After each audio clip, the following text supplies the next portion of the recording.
नागरिकता संशोधन कानून यानी कि सीएए एक बार फिर से चर्चा का विषय बना हुआ है। हालांकि ये कानून शुरुआत से ही विवादों के घेरे में रहा है, लेकिन इसी वजह से बताया जा रहा है कि दोनों सदनों में इसको मंजूरी को लेकर के भी विवाद खड़े हुए थे। बीते दिनों आपने भी देखा, लेकिन भारत सरकार ने इसका नोटिफिकेशन भी अब जारी कर दिया है और इसके बाद कानून को भी लागू कर दिया है। नागरिकता संशोधन कानून लागू होने के बाद क्या क्या बदल जाएगा, इसके साथ ही साथ आम लोगों के जीवन में इसका कितना असर पड़ेगा, ये भी जान लेना बेहद जरूरी है। तो पॉइंट वाइज हम आपको बताएंगे कि क्या क्या कुछ बदलाव होने हैं जो आपको इस अधिनियम के तहत मिलने वाले हैं। तो क्या है विवाद, सबसे पहले ये जान लेते हैं। विवाद है नागरिक संशोधन अधिनियम में भारत के पड़ोसी देश यानी कि अफगानिस्तान, बांग्लादेश और पाकिस्तान के उन लोगों को भारतीय नागरिकता देने का प्रावधान है जिन्हें धर्म के आधार पर परेशान किया गया है। लेकिन इस कानून के तहत हिंदू, सिख, जैन, ईसाई, बौद्ध और पारसी लोगों को भारतीय नागरिकता दी जा सकती है।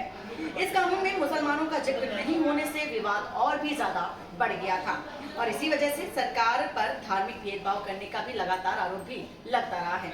दूसरे पॉइंट की बात कर लेते हैं एनआरसी की। सीए और एनआरसी हमेशा से ही विवादों में रहा है, तो एनआरसी से क्यों जोड़ रहे हैं लोग, ये भी जान लेते हैं। एनआरसी यानी कि इस कानून को एनआरसी से जोड़कर भी देखा जा रहा है और इस आधार पर कहा जा रहा है कि एनआरसी के जरिए लोगों से भारतीय नागरिकता छीनी जाएगी और फिर सीए के तहत उन्हें फिर से नागरिकता दी जाएगी। यानी एनआरसी के जरिए आपकी नागरिकता छीनी जाएगी और सीए के जरिए आपको नागरिकता दी जाएगी और इस प्रक्रिया में मुसलमानों को देश से बाहर भी कर दिया जाएगा और इसके लिए मुस्लिम समुदाय के जो लोग हैं इसका विरोध करते नजर आए हैं। हालांकि सीए में पड़ोसी देश के लोगों को नागरिकता देने का भी प्रावधान है। तीसरे पॉइंट की अगर बात कर लें तो तीसरा पॉइंट है किससे फायदा होगा, तो सीए से फायदा भारत के पड़ोसी देशों में रह रहे लोगों को होगा। पाकिस्तान, बांग्लादेश और अफगानिस्तान जो भी है, जिन लोगों को धर्म के आधार पर परेशान किया जा रहा है, उनको सीधा लाभ इससे मिलता नजर आएगा। तो ऐसे लोगों को सीए के जरिए आसानी से भारत की नागरिकता दी जा सकेगी। किसे होगा नुकसान, सबसे बड़ी बात किसे नुकसान होगा ये भी जान लेते हैं।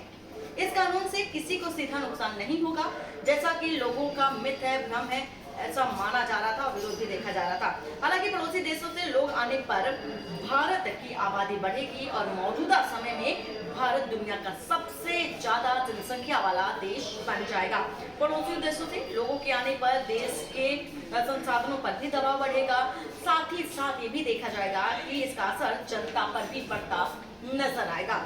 धर्म निरपेक्षता का उल्लंघन एक ये भी देखा जा रहा है, तो इस कानून पर धर्म निरपेक्षता का उल्लंघन करने का भी आरोप लगाया जा रहा है और भारतीय संविधान के अनुसार देश में किसी के साथ भी धर्म के आधार पर भेदभाव नहीं किया जा सकता। हालांकि इस कानून में ये भी देखा गया है कि मुसलमानों को यानी कि मुस्लिम को नागरिकता देने का भी प्रावधान नहीं है और इस वजह से धर्म निरपेक्षता का उल्लंघन करने की बात भी कही जा रही है।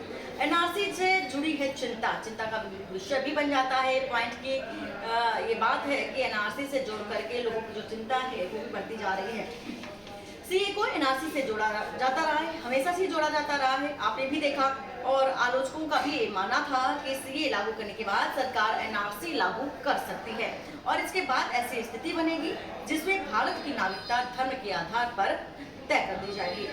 राष्ट्र विहीनता का डर, ये सबसे बड़ा डर है कि राष्ट्र विहीनता का डर है। हमारे देश में अलग अलग समुदाय के अलग अलग वर्ग के लोग रहते हैं, ऐसे में राष्ट्रीयता विहीनता का भी डर सता रहा है लोगों को। आलोचकों का ये भी मानना है कि एनआरसी के आने पर कई लोग भारत से बाहर जाएंगे और इनमें से कुछ लोगों को सीए के तहत नागरिकता भी दे दी जाएगी।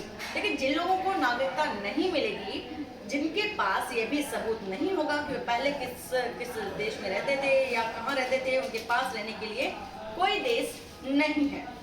क्या है वैश्विक प्रतिक्रिया, रिएक्शन भी जानना बेहद जरूरी है। ग्लोबल तौर पर इसका रिएक्शन क्या है, प्रतिक्रिया क्या है, ये भी जानना जरूरी है।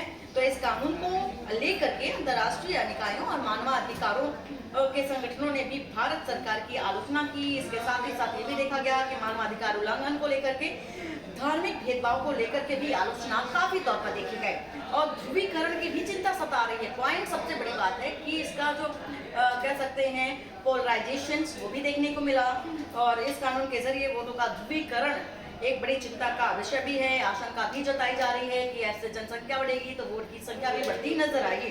तो इस कानून के जरिए सत्ताधारी पार्टी बहुसंख्यक मतों को अपने पक्ष में एकत्रित करना चाहती है, जैसा कि बताया आपको, और इसी को लेकर के आरोपी सत्ताधारी दल पर लगते रहे हैं। हाशिए पर चले जाने का भी एक तौर पर डर ही सता रहा है। तो क्या है, इस कानून के आने से जो मुस्लिम वर्ग के लोग हैं उनको हाशिए पर चले जाने का डर है, यानी कि उनकी कोई नहीं सुनेगा, जैसा कि उनका मानना होता है, उनकी कोई वैल्यू नहीं करेगा, ऐसा उनका भी मानना है। और इस कानून को लेकर अल्पसंख्यक समुदाय के डर है कि इसके आ जाने से जो लागू होने के बाद उनके अंदर असुरक्षा की जो भावना है वो बढ़ जाएगी। तमाम तरह के जो विवाद है वो भी देखे जा रहे हैं। साथ ही साथ ये भी देखा जा रहा है सीए एनआरसी को लेकर के भी तमाम तरह के जो विवाद हैं लगातार जब से इसकी चर्चा शुरू हुई थी तब से ही देखा जा रहा है। आगे बात करेंगे यूसीसी के बारे में, क्योंकि वो भी हमेशा से विवादों के घेरे में रहा है। और कैसा लगा वीडियो, फिलहाल आप इसके बारे में जरूर बताइएगा कमेंट बॉक्स के माध्यम से। नमस्कार।